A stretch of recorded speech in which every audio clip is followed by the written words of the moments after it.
大家好，欢迎来到小诺厨房，我是小诺。今天用红薯给大家分享一个好吃的做法，比包子简单，比油条好吃。一起看看我是怎么做的吧。首先准备2个清洗干净的红薯，用削皮刀削去外皮，去皮后再切掉2头，然后切成薄片，切得越薄越好，这样更方便蒸熟。红薯属于粗粮，它富含蛋白质、淀粉、果胶、维生素以及多种矿物质，经常食用可以美容养颜、抗衰老、增强机体的抵抗力，还可以预防心血管疾病。切好后把它收入盘中，整理一下，然后放到蒸屉里，盖上锅盖蒸15分钟，把红薯蒸熟。时间到了，我们打开盖子看一下红薯，用筷子戳一下，能够轻松的戳透，说明红薯就蒸熟了。把它取出来，倒入大碗里，用擀面杖把它压成红薯泥，把它压成这样细腻的红薯泥。晾至温热的时候，不烫手的时候，再加入4颗酵母，1勺白糖，促进酵母的发酵。喜欢吃甜的也可以多放一些。用筷子搅拌均匀。这里提醒大家注意一点，一定要等红薯泥晾至温热的时候再加入酵母，不然的话太烫容易把酵母菌烫死，那样面就发不起来了。红薯温热的时候加入酵母，才能激发酵母的活性，发出的面会更加的蓬松暄软。搅拌均匀后，往里面再打入2颗鸡蛋，用筷子搅拌均匀。加入鸡蛋既能增加营养，又能增加口感。搅拌均匀后，再分次加入面粉，边加边搅拌。我这里大概加的是400克的面粉。搅拌成面絮状，下手揉成面团，最后揉成一个光滑、软硬适中的面团。在面团的表面抹上1层食用油，这样能够防粘。然后盖上保鲜膜，让它醒发40分钟。接下来准备一把小葱，把它切成葱花。小葱可以多放一些，这样葱香浓郁，更好吃。切好后把它收入碗中，往里面再加入2勺面粉、1勺食盐、1勺五香粉，然后浇上热油，激发出香味儿。用筷子搅拌均匀，搅成这种状态就可以了。这样我们的葱花油酥就做好了。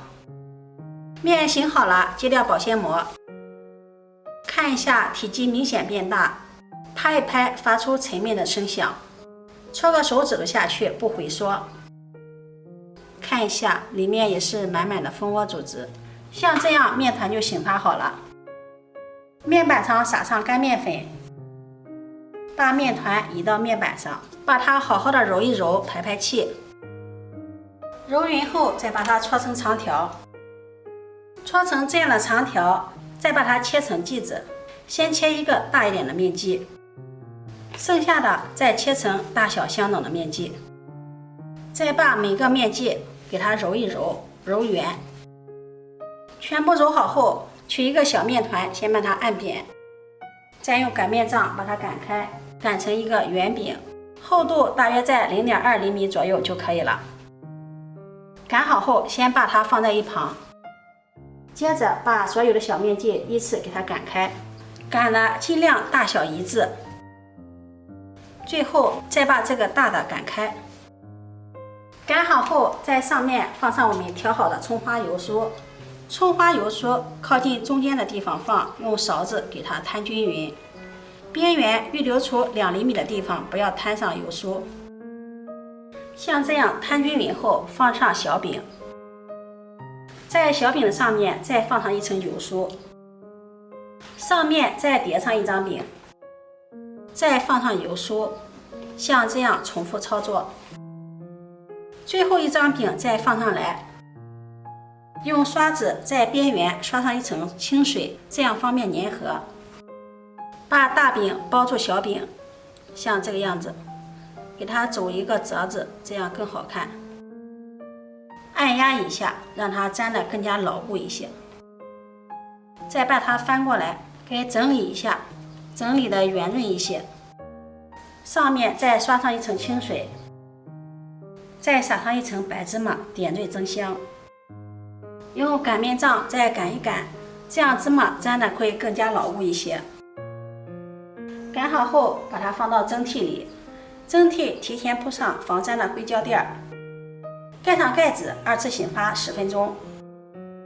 10分钟后，我们打开盖子看一下，体积变大了，变得胖乎乎的了，像这样就2次醒发好了。这时候盖上盖子，开火，上去后蒸25分钟。时间到，关火，焖5分钟，再打开盖子，这样不会发生回缩的现象。时间到了，我们打开盖子，哇，真的是太香了！按压一下，特别的蓬松暄软。把它取出来，放在案板上，稍微的给它晾凉一下。按压一下，看一下，特别的暄软。再把它切成小块，这样方便食用。这样我们的红薯千层饼就做好了，层次丰富，每一层都有葱香味儿、咸香入味儿，蓬松暄软。发面的吃了也好消化，老人孩子都适合。做法也是非常的简单，我们依次可以多做一些，放到冰箱里面冷冻保存，想吃的时候直接加热一下就可以了，非常的方便。如果你喜欢，就收藏起来试试吧。喜欢我的视频，记得点赞、关注、转发，点我头像可以看到更多美食视频。我每天都会发布不一样的视频，我们下期视频再见。